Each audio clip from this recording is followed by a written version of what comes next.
कैसे कपड़े फाड़े, ये संतोष सुतार कपड़े भी दिखाएंगे आज हम हमारे चैनल पर कि महिलाओं के किस तरह से कपड़े ये फाड़े दिखाएं। ये फट रहे हैं, चूड़ियाँ वगैरह किसने फाड़े? ये पुलिस प्रशासन ने फाड़े। हम किरोड़ी बाबा के वहाँ बैठे थे, सिर्फ हमने बोला कि बाबा हमारी यहाँ से, और उन्होंने बुलाया था इसलिए हम वहाँ गए थे कि आप आना। कपड़े पुलिस ने फाड़े? कपड़े पुलिस ने फाड़े थे। हम तो वहाँ सीधे बैठे थे, उन्होंने बोला कि नहीं यहाँ बैठने नहीं, तो उन्होंने इतना जोर जबरदस्ती करके इतना मारा पीटा कि हद से ज़्यादा, उनसे हुआ ना। और महिला कांस्टेबल होती तो भी चलता, जैसे पुरुष कांस्टेबल ने हमारे इस तरह से पीटा और इस तरह से हमारे साथ दुर्व्यवहार किया कि हम बता भी नहीं सकते। हमारे जितने अंदरूनी अंगों पे जो चोट लगी वो हम बयान नहीं कर सकते, ना किसी को बता सकते, वो सिर्फ हम ही जान सकते कि हमने वहाँ पे कितना दर्द सहा है। इसलिए हम तो ये बोलते कि अभी ये नारे लगाते कि राम राज्य, ये कौन सा राम राज्य जहाँ पर महिला का वस्त्र हरण हो रहा है, और बोलते कि ये राम राज्य। तो हमारे साथ वहाँ गए तो इतना बुरा हुआ था। हमने बोला था सिर्फ बाबा जो हमारा रोजगार है वो हमें दिलो।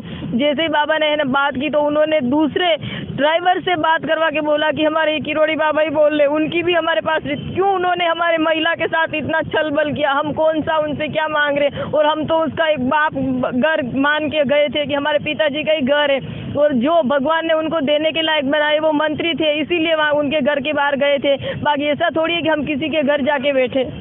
चलिए कोई ना, संभालो अपने आप को। बहुत काफ़ी रोज़ाना बोलता हूँ डॉक्टर साहब, आपके लिए और आपके खिलाफ मैं रोज़ाना बोलता हूँ, लेकिन अब भी बोलने को कुछ बचा नहीं। सिर्फ एक शब्द बोलूँगा कि आप कैसे जनक हो, जो आपके घर पर आपकी जानकियों के साथ जो अत्याचार हुआ, ये कपड़े फाड़े, राजस्थान देख रहा है।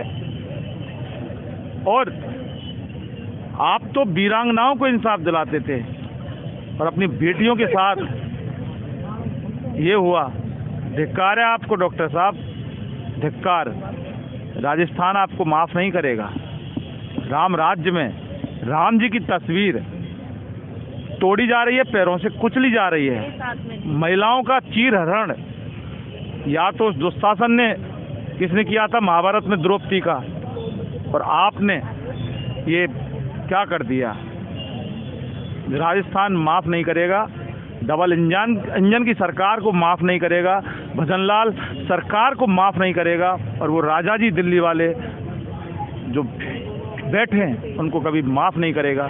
राम राज्य के नाम पर जिस तरह से आपने ये सारा जो एजेंडा चलाया पूरे देश को, जिस तरह से दिवाली बना दी 22 जनवरी को, तो ये क्या था फिर?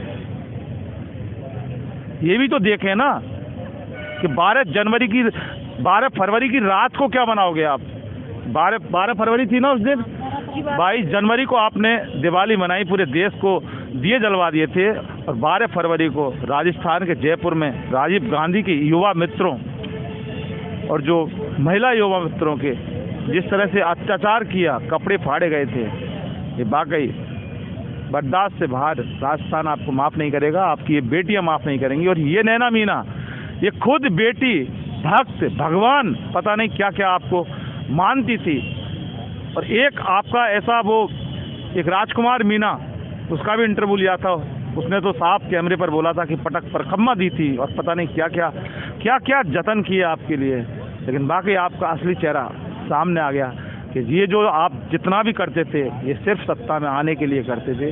बाकी आपका असली जो मकसद और असली चेहरा आपका और आपकी पुलिस का, आपकी सरकार का, ये सामने बैठा है। इन्वेस्टिगेशन मीडिया के लिए शहीद स्मारक से पवन कुमार के साथ में जितेंद्र शर्मा।